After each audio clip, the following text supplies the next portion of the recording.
Good afternoon, everybody, and welcome to another edition of Real Talks.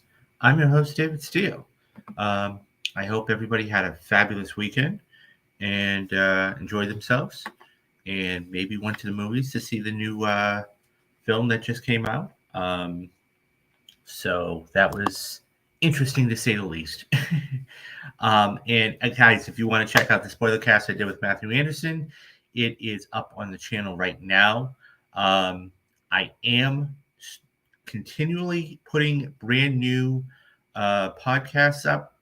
So, guys, if you don't have the time, if you're running errands or whatever, but you still want to listen, go check out your favorite podcasting sites, whether it's Spotify, iHeart, Apple, and subscribe to the channel.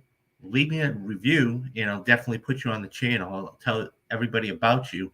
But more importantly, as I go through, I'm going to be putting up more and more and more shows along with spoiler casts and everything else. So today, my goal is to get a few more done, okay? And the three that I'm really going to be focusing on, okay? I just put up the air spoiler cast the other day. The ones I'm going to be really focusing on are Creed 3, Guardians of the Galaxy, and of course, Fast X1. And so if you're out and about the gym running errands, you can just listen to it rather than watch it. So, we that's going on. We got a bunch of stuff going on today, really interesting stuff, and something off the top. And so I'm going to start with something off the top today. This has been my most anticipated movie since I can remember recalling it was going to be released, and we finally had a release date. And it's one of those things where I think it's going to be the biggest movie this summer. I think it's going to be huge. And I think that, it's just going to really knock everybody's socks off. I'm talking about Mission Impossible Dead Reckoning. This movie is just going to break the bank. And I know everybody's, well, you've got Guardians, you've got The Flash. I know that. I am. So my argument to that would be this. Number one, you have, and we're going to be getting to a story a little bit later on, and this is going to prove my point. But you have a star in Tom Cruise that is bona fide. I mean, you see the name Tom Cruise in the foyer, in the banner, your butt is in the seat, no matter what it is, whether it's Edge of Tomorrow, whether it's War of the Worlds, whether it's Mission Impossible, whether it's, Jerry Maguire even. So this is the last Mission Impossible film, part one, since everybody is looking to actually, do certain parts now. We just got a brand new trailer a couple days ago, and that was released. Look, like I said, I love this. As a matter of fact, guys, go check out, speaking of it, I'll put it up there in the little corner there. Go check out. I am doing a Mission Impossible rewatch series as we speak. I've gotten through two of them. I'll be doing the third one momentarily. I will have all of them watched and recorded for you guys by July 12th. So that way you'll get all of my thoughts, you'll get all the opinions, and you'll be able to walk into Dead Reckoning and just enjoy yourself. Now, it's so every now and then we get celebrities or directors, in this case, to drop little photographs. So we have finally put part of the puzzle of this together. And by the way, that's an awesome poster. But we have finally put some of the pieces of the puzzle together. So everybody knows that, and it's been seen, that this has been the shot that in the first trailer that Tom Cruise was holding this key. We don't know what it is. We don't know where it goes until now. So last night, Christopher McQuarrie dropped this picture. So this is, we don't know what's behind the door. We don't know if it's even a door. We think it's a door. I mean, I think it's a door. It's got a lock, but it's not even, so it's not even a door because it doesn't have a handle, but it is a lock. And we can clearly see that this lock, okay, matches that key. So whatever is behind this is what Tom has in his hand. That is, so what the key here, and so this thing here is what's called a MacGuffin. Okay, this is movie terms, but it's called a MacGuffin. Okay, and a MacGuffin, okay, is something that both the protagonist and the antagonist are going after. So, for example, let's say Mission Impossible. Okay, they're both going after the key. Okay, let's say Raiders of the Lost Ark. Both of them are going to go. The antagonist and the protagonist and antagonist are going after the arc. Avengers Infinity War. They're both going after, or one is trying to protect, in this case, one is trying to protect the stones. Because Thanos is. So those are MacGuffins. So this key here, okay, as far as we know, okay, and there could be more. I mean, it is only the first film, so there could be another MacGuffin we're not knowing about.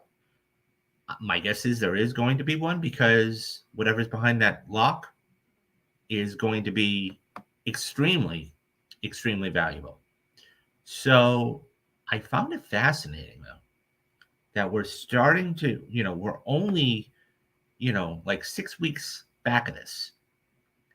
And, so we finally get, like I said, the piece of the puzzle.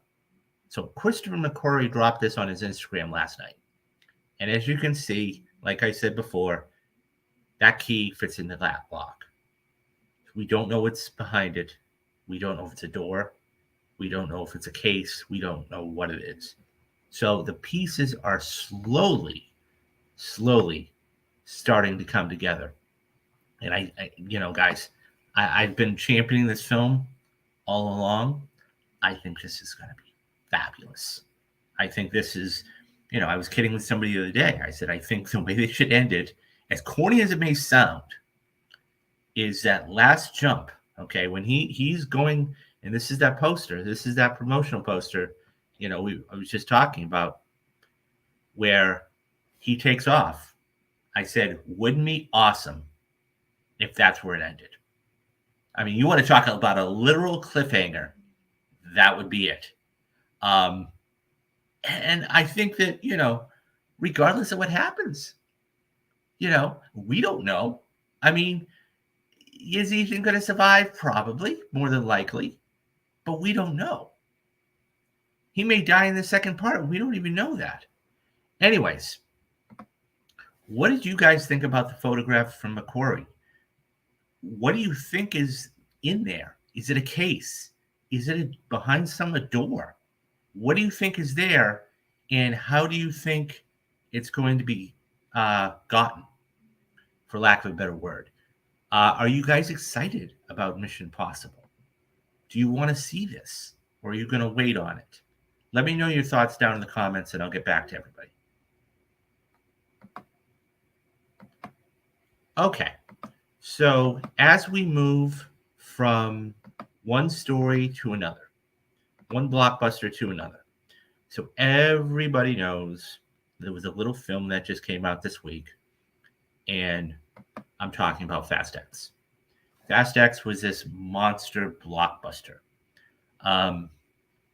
And the thing is that this is just taken everybody in the whole world by storm.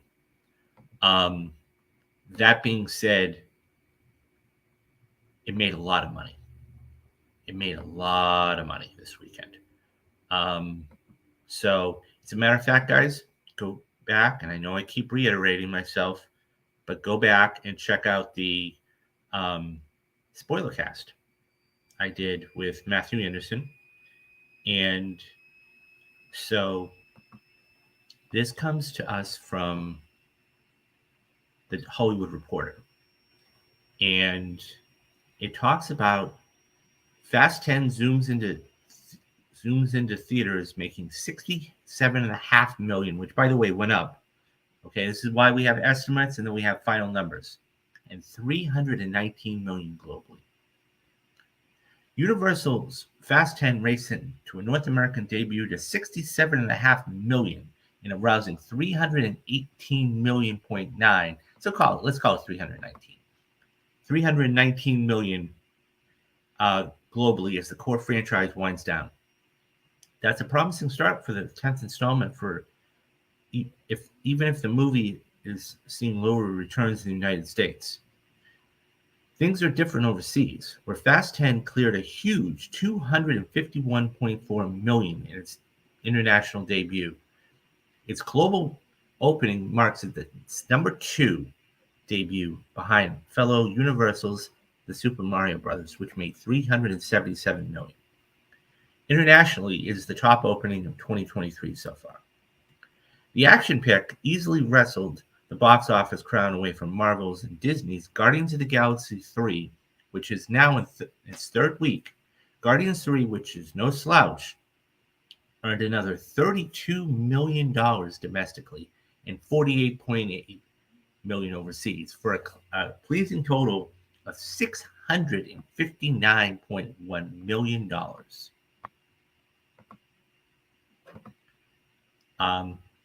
Fast X is one of the few recent Hollywood films to resonate in China, where it opened to an impressive $78.3 million.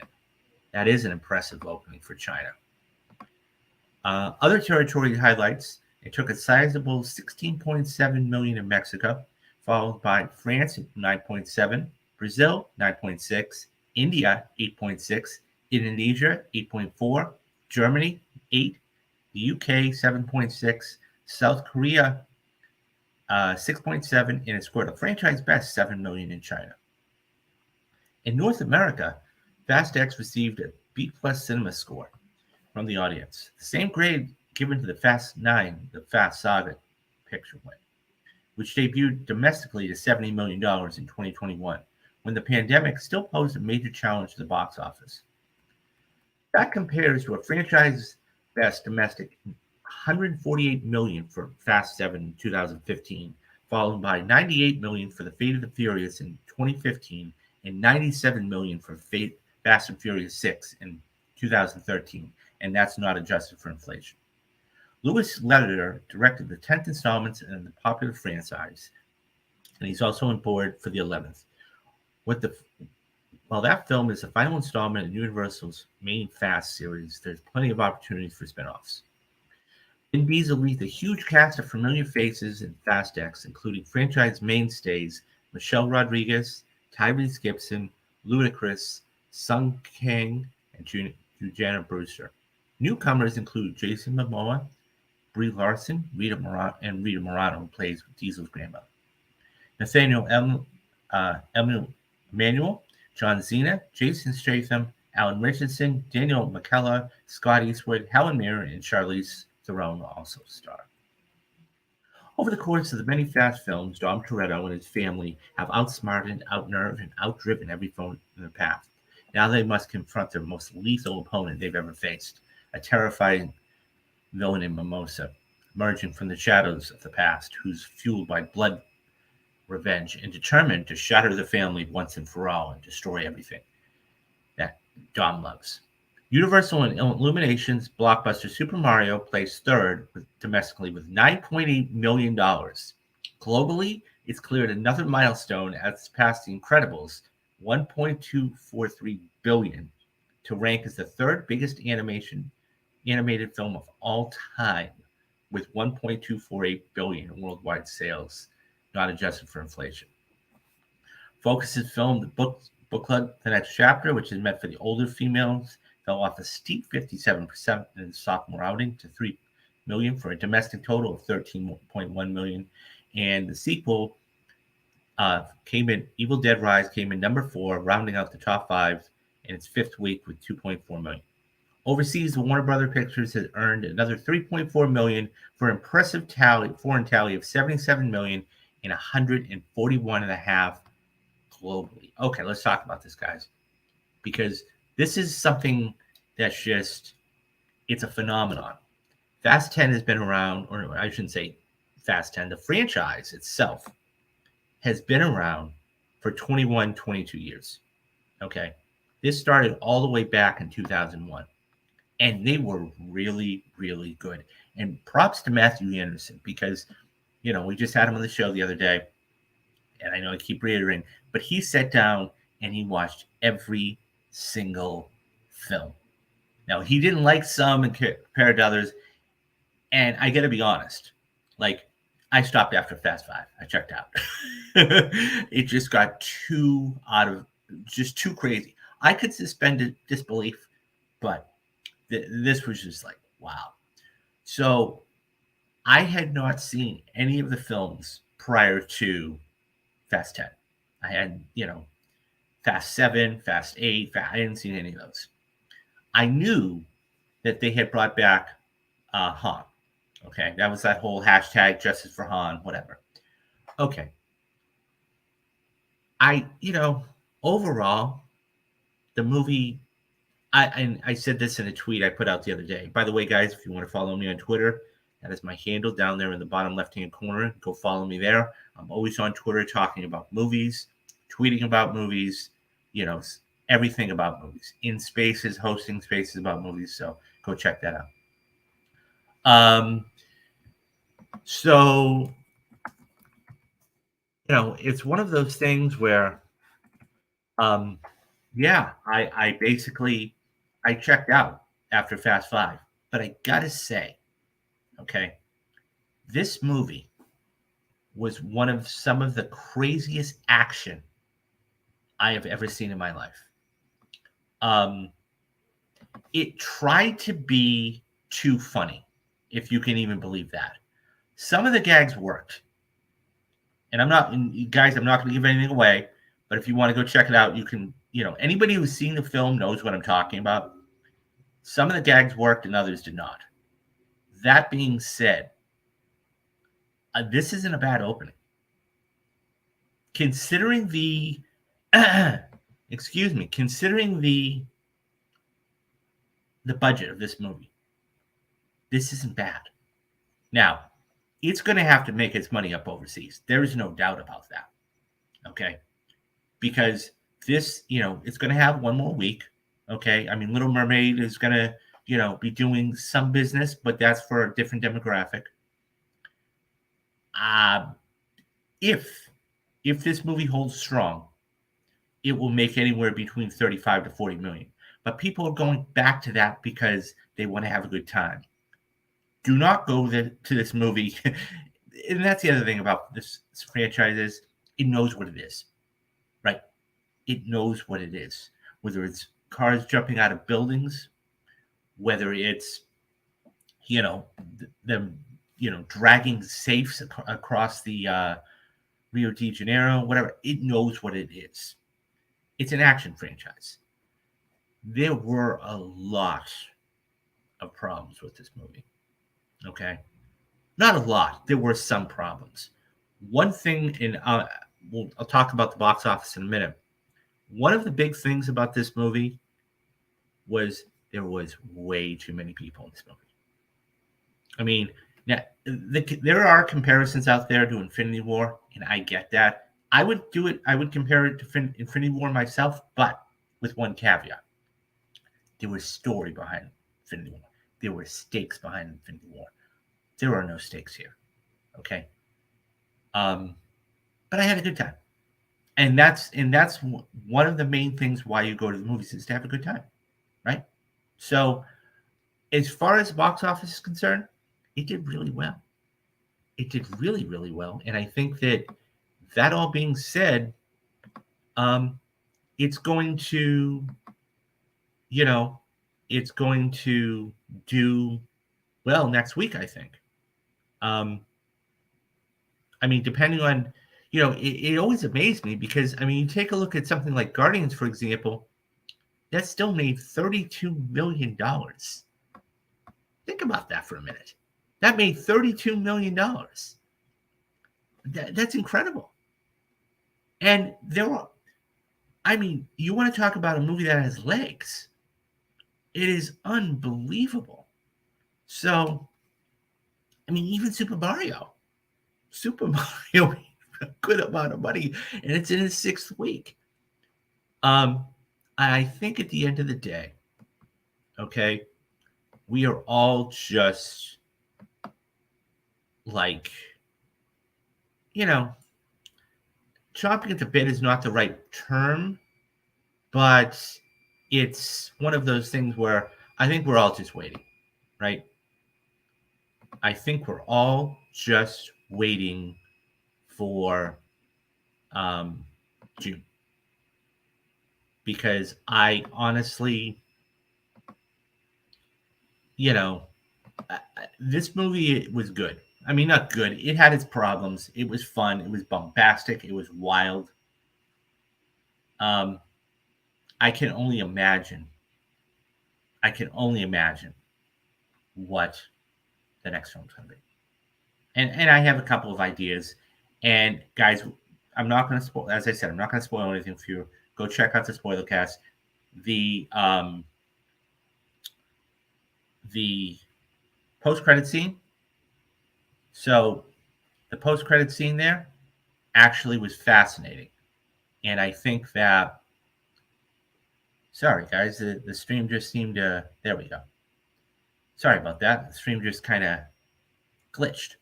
But nonetheless, the post credit scene was interesting, and I think that it's going to be fascinating to see how they incorporate everybody back into this. So, but overall, it was a good opening weekend for it. Um, if this makes, I'll be honest, if this makes $200 million domestic, this is a win. It's a win for Universal. It really is, because and look, I get COVID related things and everything else, but when you look at the budget compared to what it is, this is the kind of movie that you're looking for this to be front loaded, right? I think everybody would have agreed that this could have been $100 million movie. So, anyways, guys, what do you think about Fast X? Have you seen Fast X? If so, did you enjoy it?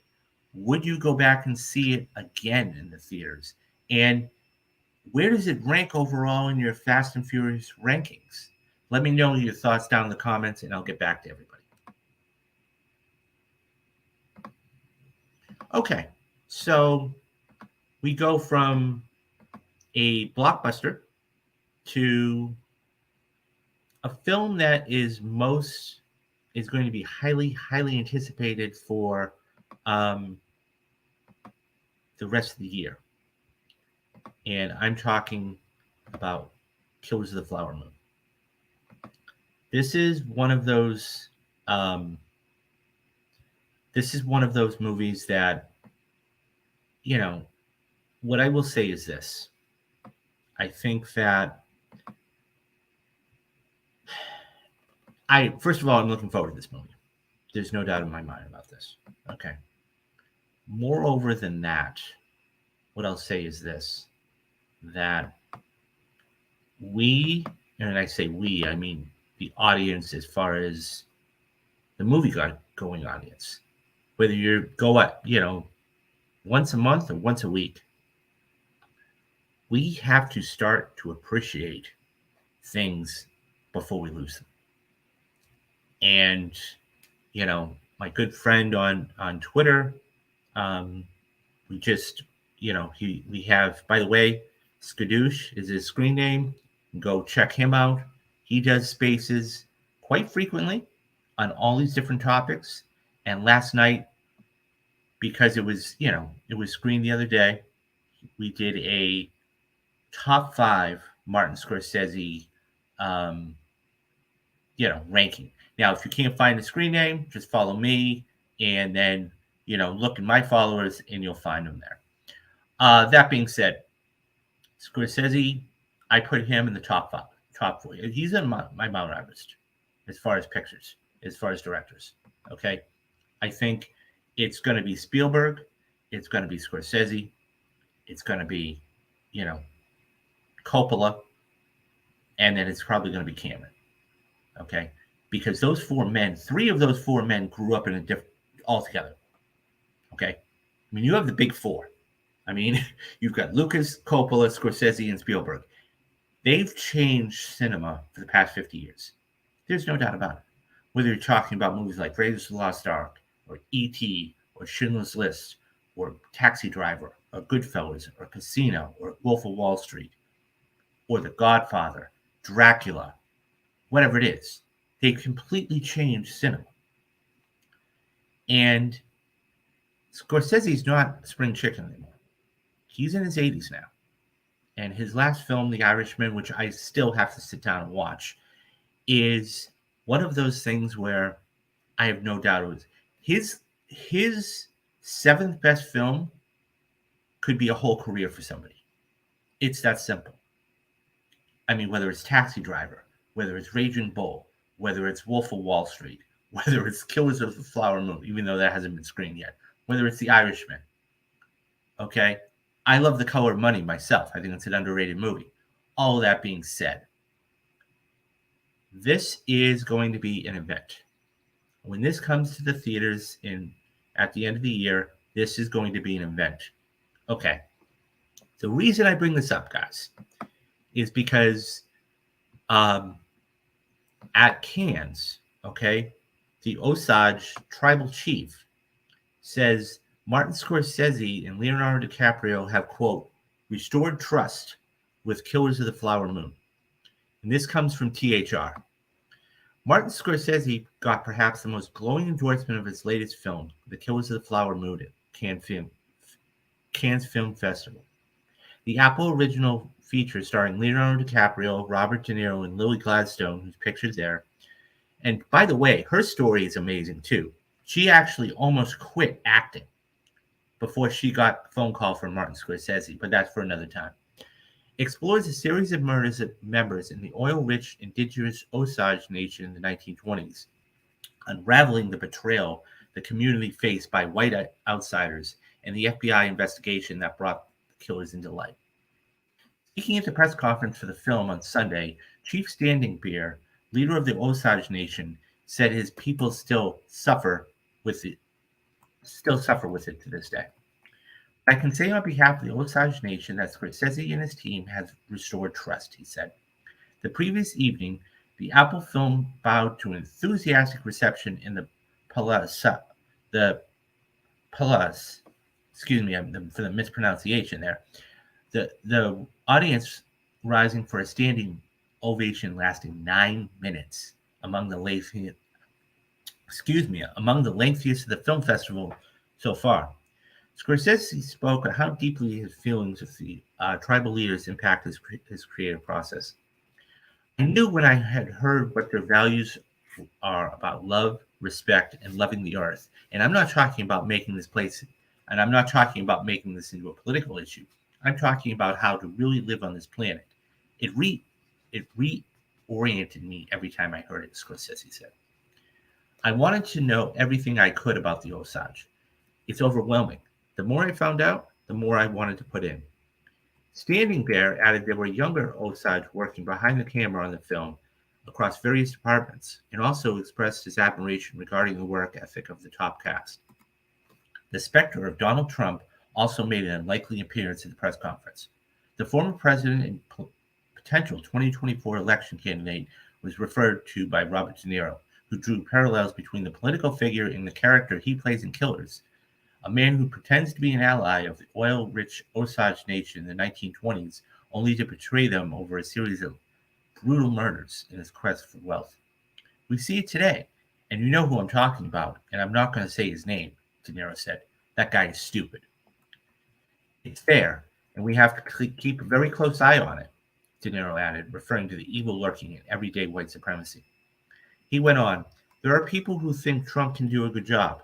Imagine how insane that is.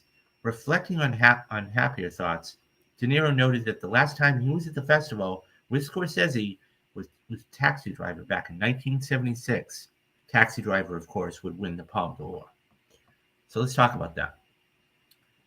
This looks, so we finally got the trailer for this. So it was shown in CinemaCon, and we finally got the trailer for this. And I gotta say, guys, it looks awesome. It looks awesome. I cannot wait for this movie.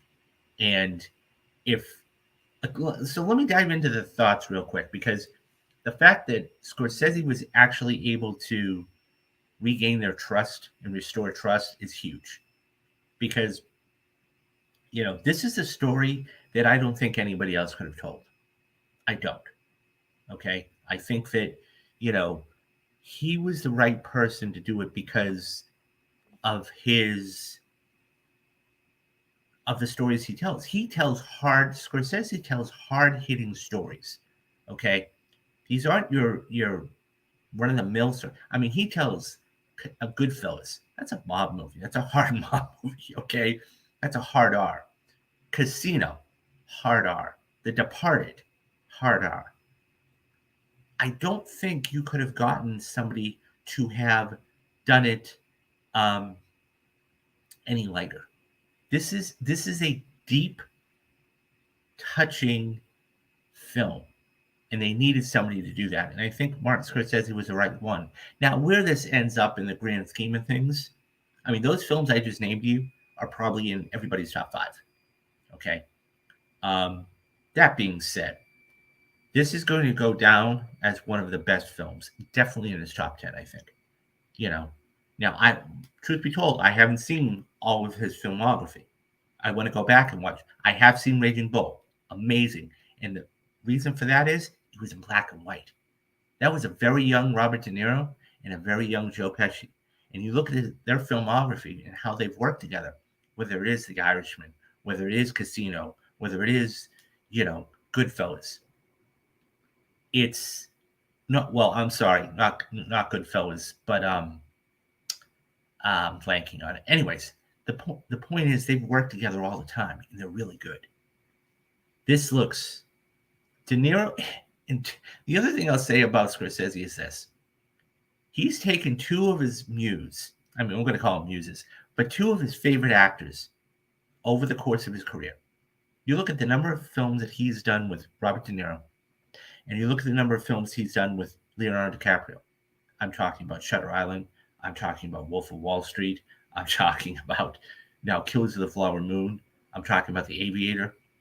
And then you take a look at somebody like De Niro that he's worked with. Raging Bull, Casino, Goodfellas, The Irishman. This has all the makings of cleaning up.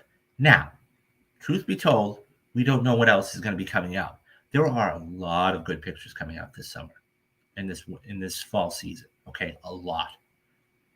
One that I hope really does well, and we'll talk about that at another time. But yeah, so this I think is going to be fabulous. The fact that he was able to restore their trust, and you had the younger generation. That cannot be lost here. The younger generation was actually working on the set. That's how much love they had for this. Otherwise, they would have just washed their hands and said, okay, you make your picture. The fact that they had the younger generation in there working on the film, and you're going to have all of those younger generation, okay, these teenagers and young adults, they're going to grow up, hopefully, they're going to grow up and make films. And that's what we need. We need good stories. So I think this is going to be fabulous. Look out for this. And this is going to make, and the thing is, this is going to make a whole lot of money.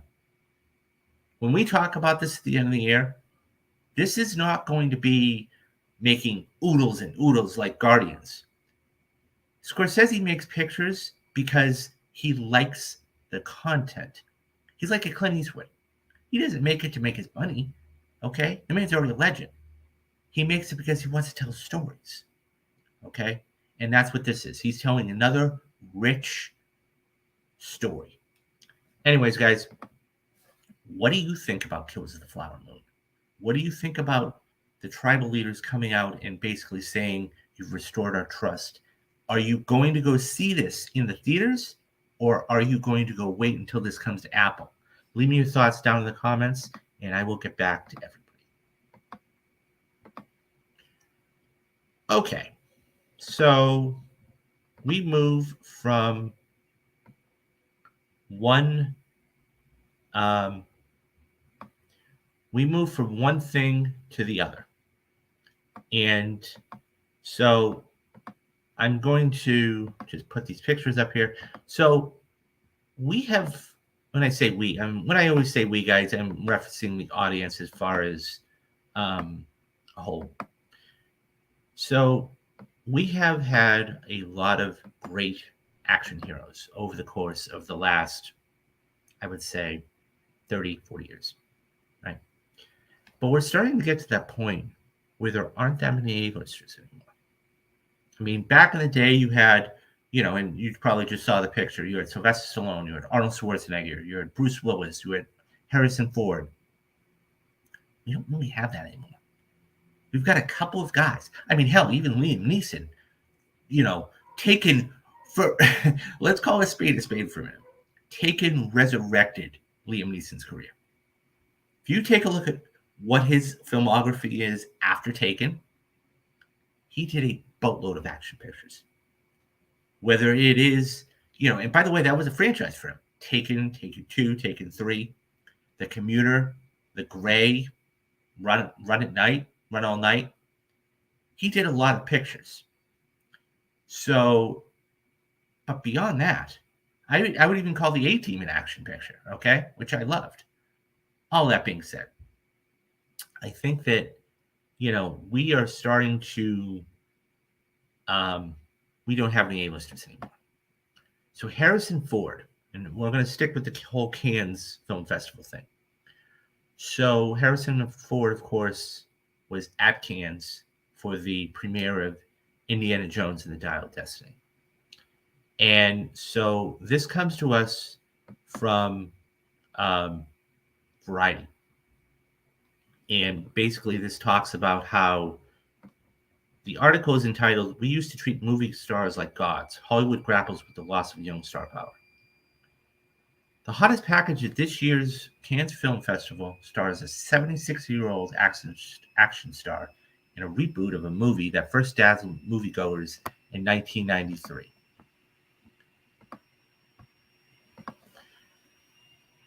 That's a time, in case you forgot, before TikTok, smartphones, Facebook, or Amazon, or any number of the technological changes that have reshaped our world and movie business along with them.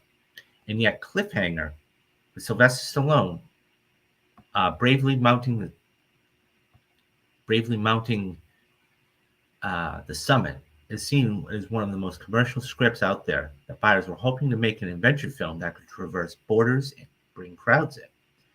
With a nod to the younger audience who will be needed to turn it up if the movie is going to replicate the original blockbuster status, the producers tease that the casting is currently underway for presumably a younger actor to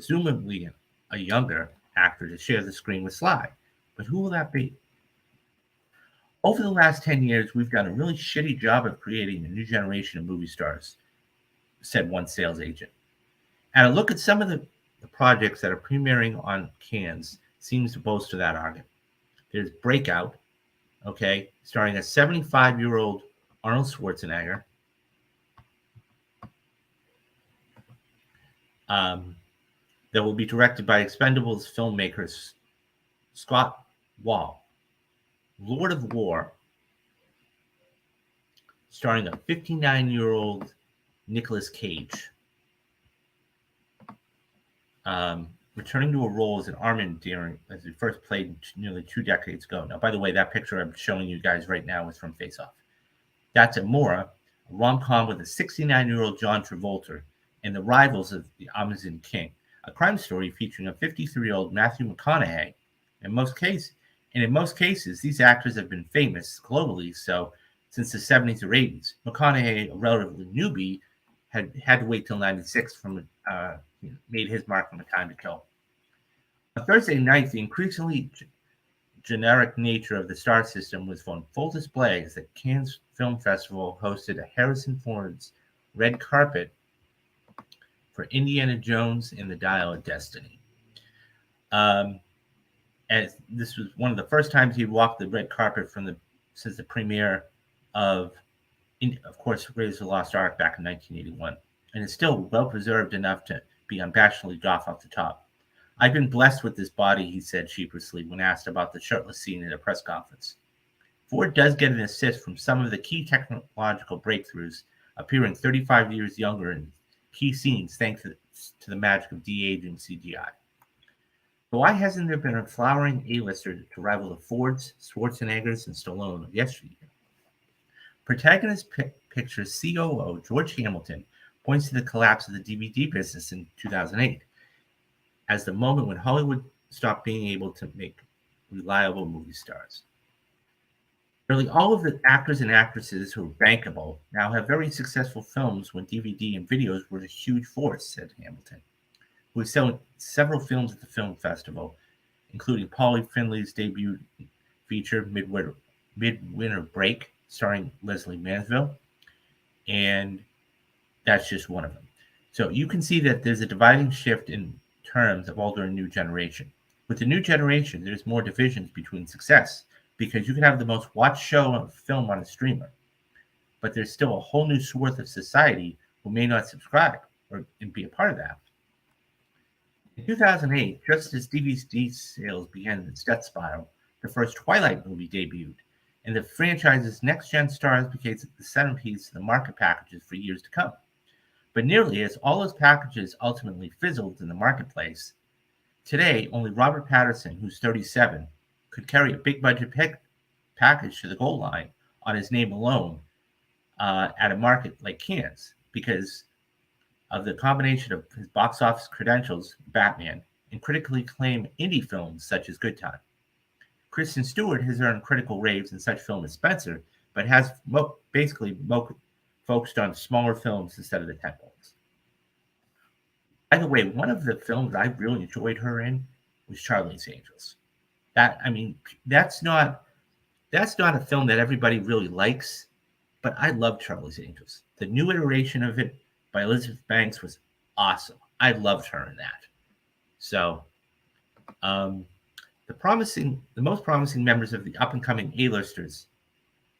The most promising members of the up-and-coming A-listers said often to need to check multiple boxes, like a Sydney Sweeney, who's 25, who boasts not one but two talked-about series in The White Lotus and Euphoria, as well as the superhero cred featuring her starring upcoming role in Madam Web, a spin-off of Sony's Spider-Man franchise.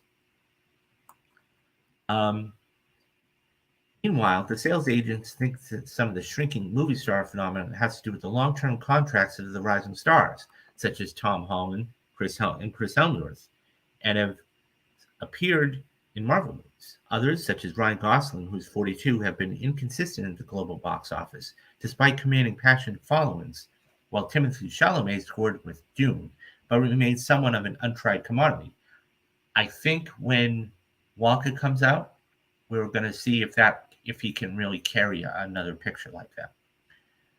Michael B. Jordan, who's 36, has two franchises under his belt, Black Panther and Creed, but remains to be seen whether he can carry a film without a well-known IP. Likewise, Jennifer Lawrence will have a huge test regarding her bankability with the new rated R comedy No Hard Feelings. Post Hunger Games, she was a huge draw, but she has been active on the screen in recent years. The agent believes that the streaming services don't know how to apply the right amount of varnish on promising talents, in part because the movies that debut on Netflix or Prime Video don't have the kind of massive global campaign that accompanies major theatrical releases. We used to treat movies like gods, he said. The marketing of the streaming films is so limited that it really creates stars. Actors aren't burned in the minds like they once were, and they don't have this larger-than-life image anymore. Okay, let's talk about this, because there are a lot of things to say.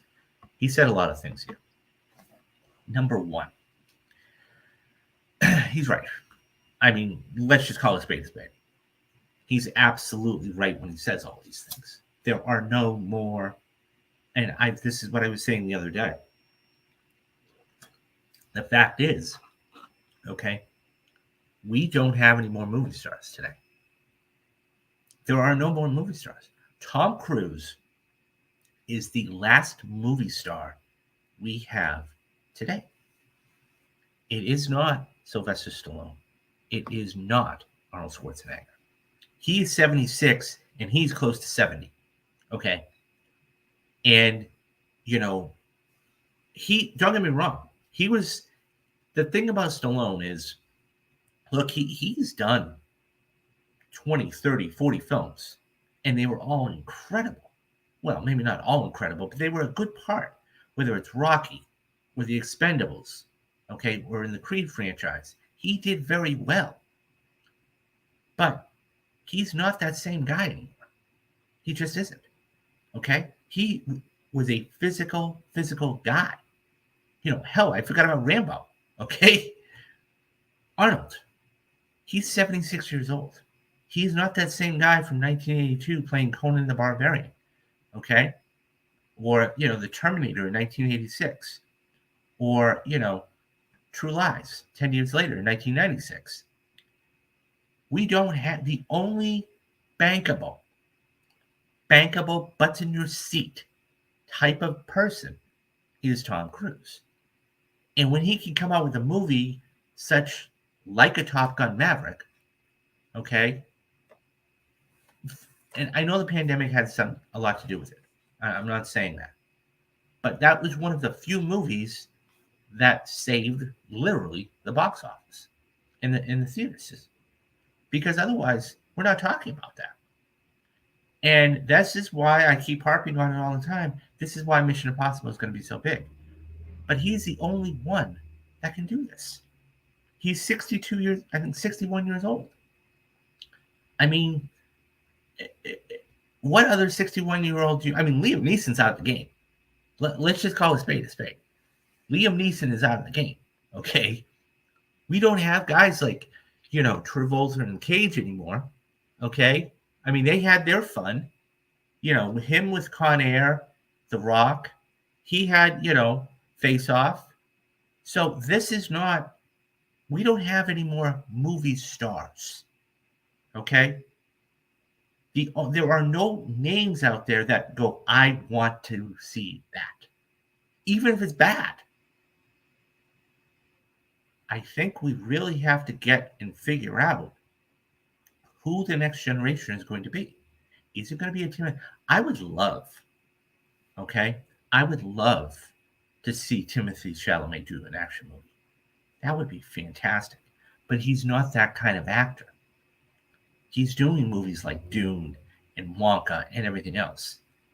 Patterson, who's 36 years old, okay, made his bones with Twilight, did a lot of, small little indie films because he never wanted to be known as the Twilight guy.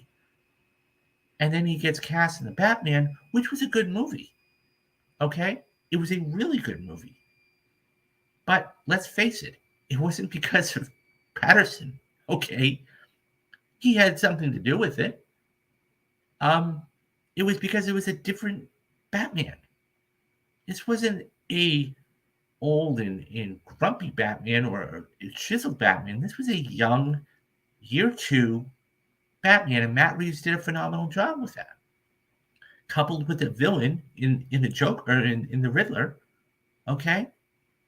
So, we'll see where this goes. But there are no more action. There are no more movie stars anymore. And, everybody loves Harrison. Look, Harrison Ford has had a career that I think most actors would dream about. Okay? They would dream about his career. Okay? He really got his start in 1977 with Star Wars. He dominated 15 years at the box office. Dominated. From 1977, then you go to 1980 with Empire.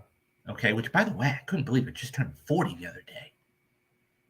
Guys, if you want to go back and watch For the Perfect Movies, I put it on the Twitter feed, but you actually, guys, can go back and watch it in the on the video, I sat down with Matthew Anderson and we talked all about why I believe, and he believes, Empire Strikes Back is a perfect movie. But he does Empire in 1980. Okay. He does Raiders of the Lost Ark in 81. He does Jedi in 83. He does Indiana Jones and Temple of Doom in 84. Okay. He does, a couple of other films. He does Blade Runner 85 or 86. He even goes out and does, expands his range 88 and does Witness, okay, or 89. 88 is Witness. 89 is Indiana Jones and the Last Crusade. Going to the 90s, early 90s, he does Regarding Henry, okay? He does Patriot Games in 92 or 93. He does Clear and Present. He does Air Force One. Stop me if you it's getting bored, okay? He does Clear and Present Danger in 96. And that was his run. That was his 15-year run of being main man. I still remember, to this day, one of those theater experiences you have. I went to go see Air Force One in the theater. And, of course, everybody knows the ending of it where he says, "Get off my plane." That whole audience just cheered. It just rose up. Some of them were right and cheering. That's what kind of effect he had on cinema. But we don't have that anymore. There's only one guy that can do that, and that's Tom Cruise. And it's going to be fascinating to see over the next 5, 6, 7 years who can carry a franchise. Is it going to be a Robert Pattinson? Who is James Gunn going to get for Superman? That's going to be extremely fascinating. Okay? Because that being said, Daisy Ridley, she's a young lady, but nobody knew her before nobody could, at least me personally, I could not name one film she was in before Star Wars. That's not to say I didn't like her. I never heard of her. Okay? She's in those biggest 7-8 years stretch of her life. Then she goes off and she's doing some other films, but that's it. It's really going to be interesting to see who steps up over the course of 5, 6, 7 years, and can they sustain it? Because if they do, they can have a long, illustrious career like a Harrison Ford, okay, and carry a couple of franchises. And the other thing that was brought up in the piece, and he's right about it too, is you have streaming today. So you may have look at Pedro Pascal, right? Pedro Pascal is about the only other actor I can think of off the top of my head that can do this. He could carry 2 franchises, okay? The Mandalorian, Star Wars, and The Last of Us. That's it. That's the only other guy I can think of off the top of my head. I mean, he's not a movie star. He's hot right now because he has that, but it's not like you see his face like a Harrison Ford, like an Arnold Schwarzenegger, like a Nicolas Cage and John Travolta, like these guys. So it's really interesting to see who's going to be able to do this. Anyways, guys, what do you think about that piece? Do you think we are just completely out of action stars today in Hollywood? And if not, who are some of the people that you watch? Do you think Tom Cruise is the last movie star? Leave me your thoughts down in the comments and I'll get back to it. Okay. So we move from one franchise to another. And this is actually interesting news. So anybody who bear with me, guys. Anybody who has seen or played these games, okay, knows that this whole thing started back in the 90s with Midway and really changed how we view video games, because this was the first video game that really was violent. I mean, yeah, we were Doom, but that came later and everything else. But Mortal Kombat was the first major video game that really, so whenever you go to buy your video games, okay, unless you get them digitally, and even then, okay, there's a little something called the ESRB, the Electronic Safety Rating Board. It's kind of like the MPA for films, but this is for video games. And basically what they do is they look at the finished product before it's put out and marketed and say, okay, is this something that a kid could play?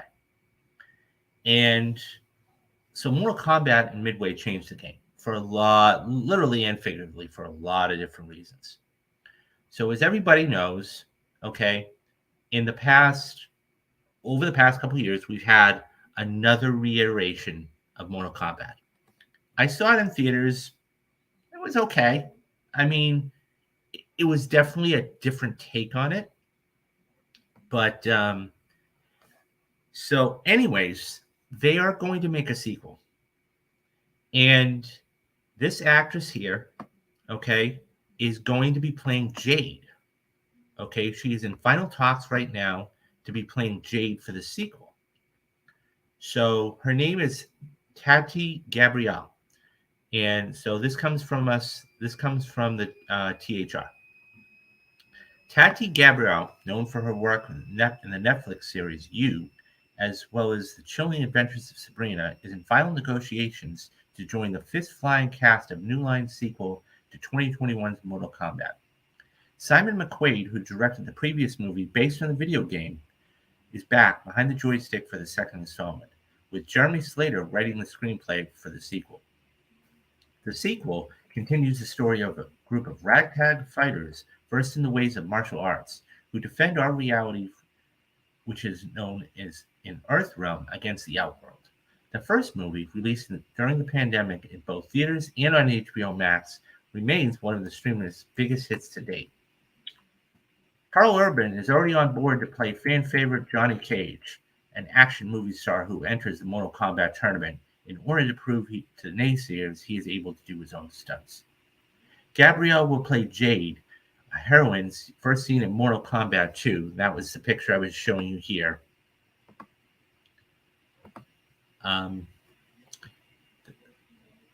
The first video game series that thrust into the 90s pop mainstream. Jade is an assassin who's a friend and bodyguard to the character known as Princess Katana. It is expected that some of the first movie's cast, such as Jessica Namie and Josh Larson, will return.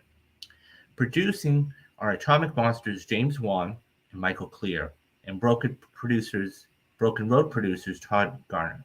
McQuaid and E. Bennett Walsh are also producing. Gabrielle has seen her character become a significant role over the course of several seasons of You, Netflix's hot-button stalker show that is now in its fourth season. She first garnered notice for her work on The 100, but gained a following for playing Prudence on Sabrina. She also voiced Willow on Disney's The Owl House. On the feature side, she's also appeared to Tom Holland and Mark Wahlberg in Sony's Uncharted. Okay, so I think that this is good news. That I think, that we have an upcoming actress, okay, in her, that, first of all, she's beautiful. So I think that that's already something. The mask is going to be secondary, but I think that this is going to, she's beautiful. So, I think that's going to really do wonders for her. That being said, I think that this is going to be something that I got to be honest, I'm looking forward to. Okay, it was a different iteration of the character. Okay, everybody remembers the campy, the campy night. I think it was 1995, 1996 film, and then she wasn't in that one, but she was in Annihilation. Oh, okay. We won't talk about that. So I think it's going to be a little different there. But nonetheless, I think this is going to be good. I think obviously this is going to be a wait and see type of thing because, of course, the WGA and you've got SAG now and everything else. So with the writer's strike, all this stuff's going to get pushed back. So in a couple of years, okay, they're probably not going to start filming this until 2025. Okay, with pre-production and everything else. Maybe mid 2024. I'm just guessing.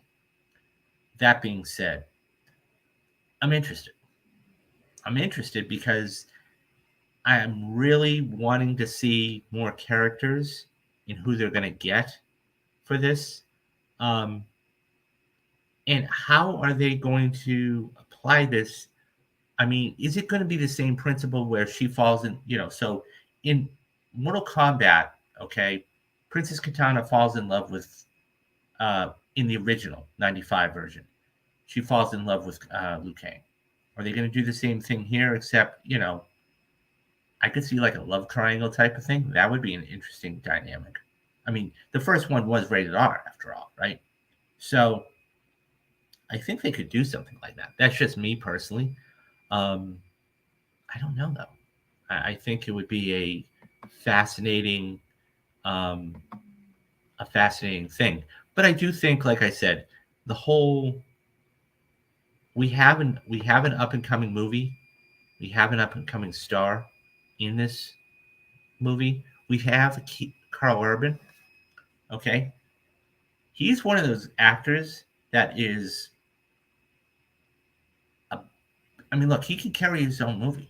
I mean, we've seen that with Dread, right? Even though that wasn't the greatest remake in the world, he can still do that.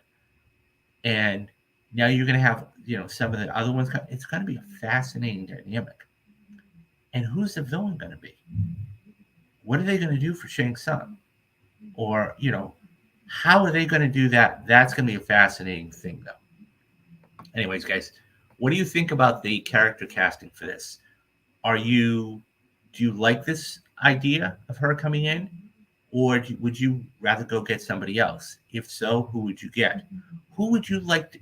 Who else besides Johnny Cage and Jade would you like to see in this iteration of Mortal Kombat coming up? Leave me your thoughts down in the comments, and I'll get back to everybody. Okay, so the last story of the day is about a show that is going to finally be coming out that we've been waiting a long time for. Excuse me, guys. Can only put so many slides up at once. So basically, this is a show that we have been waiting for a long time. And it finally got a release date. And it basically it's going to be interesting to see what happens with it when it does come out. So just bear with me for just 2 seconds. And here we go. Okay, I'm ready. So this is a series that we've always talked about, and it's been interesting. And it's Loki. Loki is one of those series that was very well received by a lot of people. I think Tom Hiddleston's character was. I mean, everybody loves Loki in some capacity because whether he's a comedic guy or he's a villain in the Avengers or he's a comedic guy in Thor Ragnarok or whatever, everybody loves Loki. Okay, and so we finally have we finally have a release date for it, but there's an interesting twist to this. Okay, so this comes to us from Screen Rant. Okay, and it says Loki season 2 trailer shown by Disney does not include Jonathan Majors or Kang. During Disney's upfront this week, Marvel Studios, screened the Loki Season 2 trailer. However, neither Jonathan Majors nor Kang appeared in it, despite being a central villain. Majors was teed up to be the main villain of Loki Season 2 in the Ant-Man and Wasp Quantumania post-credit scene. So everybody remembers that was this scene here. Which featured Loki and Morbius, Owen Wilson, in a crowd show featuring Kang's variant, Victor Timely. After Quantumania's release in February, Majors was arrested in New York City in late March on charges of strangulation, assault, and harassment. At Disney's upfront presentation to press and advertisers on May 16th, Marvel Studios head Kevin Feige previewed a handful of the Marvel Cinematic's upcoming shows, including Secret Invasion, which, by the way, guys, we will be covering here on the channel. That does start mid-June. We will figure it out. So we're definitely going to be covering that, though. Echo and Loki Season 2.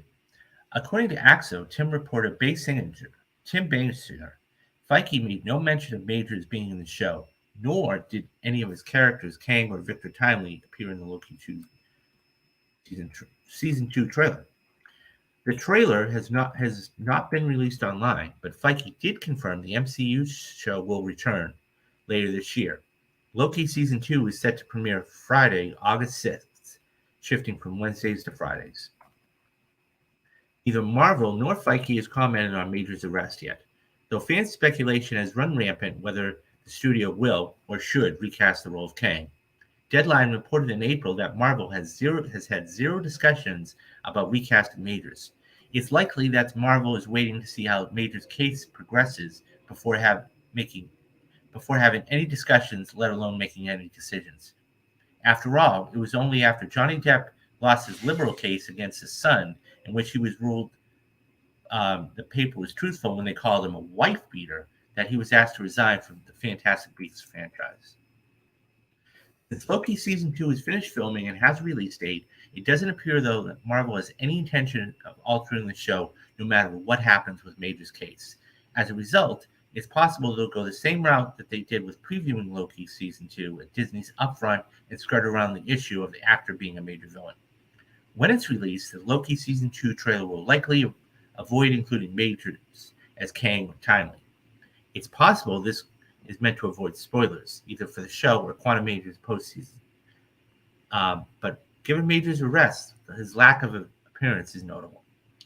After Loki, the next known appearance of Majors' Kang is 2025's Kang Dynasty. At the moment, it appears that Marvel is staying the course with Majors playing Kang. However, if the actor is found guilty of the charges he's facing, the studio will have to reevaluate how to proceed. Until then, it remains to be seen how the Loki Season 2 trailer will handle his major involvement when it releases online. Okay, couple things. Number one, Marvel is in a no-win situation. Okay, let's just call this what it is. They are in a no-win situation because his next court date, I believe, is June 9th. Okay, and don't quote me on that. It is going to. It's either June 9th. It's the first week in June. I do know that. Okay, it is the 5th through the 9th.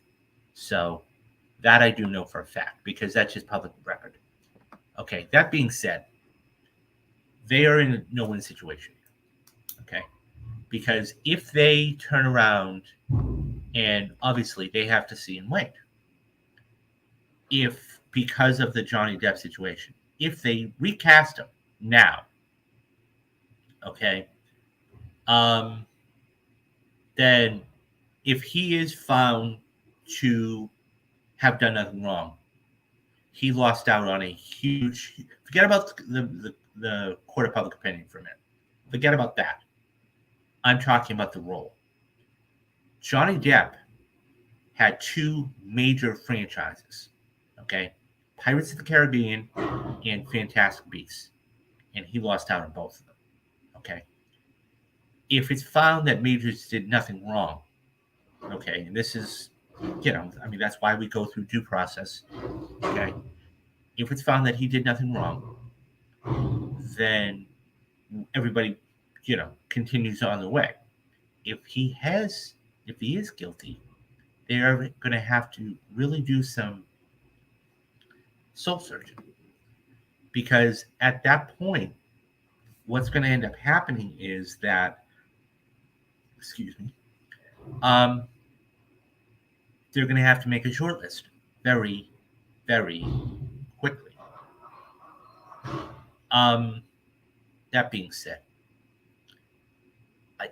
look, if you recast him now, because here's the thing, this writer's strike, believe it or not, is a blessing in disguise for them, because they can actually put this off. Now, this is coming out in October, okay? So we will know more in June, but here's the thing. I think that, people are going to forget about it, and they have forgotten about it. Don't forget, guys, this whole arrest happened in March. We're 2 months out from this. People have forgotten about Jonathan Majors, okay?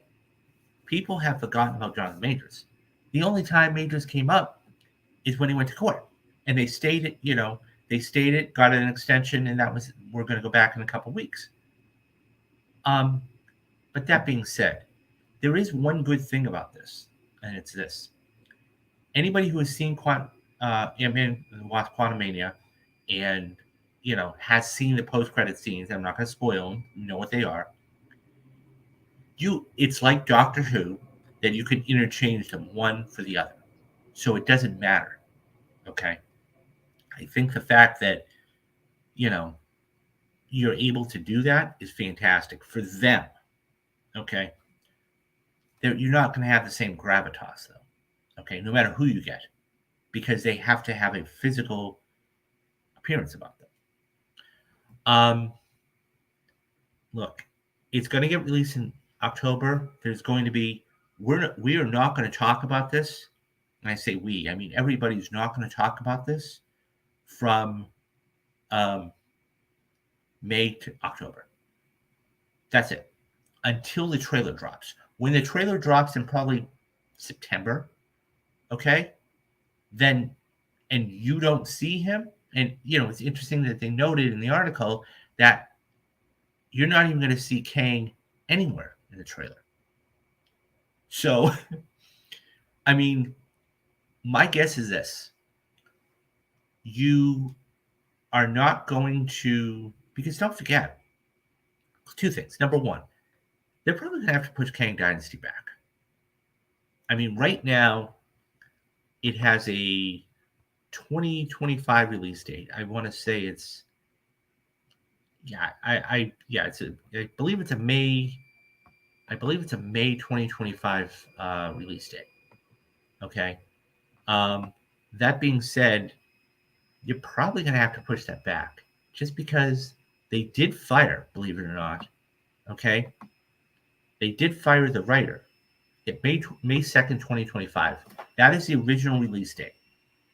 You got to figure it's going to take at least 6 months for principal photography, another 6 months for post. Okay. So you're talking about a year. So he is going to have to start makeup. You don't have to do it all the time. I mean, look, you can do what they did with Dinos, okay, and have him having one particular film, and then not have him in 4 or 5 films.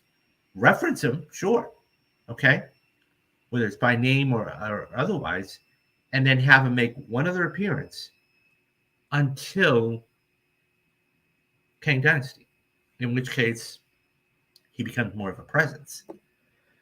I don't know what they do. Excuse me. I don't know what they do. I think that they have to they have to start doing something with it. Because otherwise, what's going to end up happening is this is going to hang over their head. This is going to hang over their head. And I think that if it does, Kang Dynasty is, it's not going to be as good as it could have been. But they have to find the right actor for it. I don't know. I think this is a wait and see type of thing. Once we get the trailer at the end of the summer, and we will, and probably around August or September, then we'll talk more about it then. But, and we're going to know more in June. We're going to know more in a couple weeks, guys. Because here's the thing. He's either going to plead out, okay, and be done, or that's it. And that's it. So the sooner this gets resolved, the better. And I think that, it's just a matter of time. So regardless, I have no doubt they're going to get the right person for the job. And I think he will carry the same gravitas and the same physical, type of being. So anyways, guys, what do you think about Jonathan Majors not even being in the trailer for Loki 2? He's in about half the show. We know that for a fact because that's been stated. What do you think Marvel's going to do? Are they going to wait or until June and then start to move forward? Or do you think they should cut him loose now and say, that's it, I don't want to deal with it? Let me know your thoughts down in the comments and I'll get back to everybody.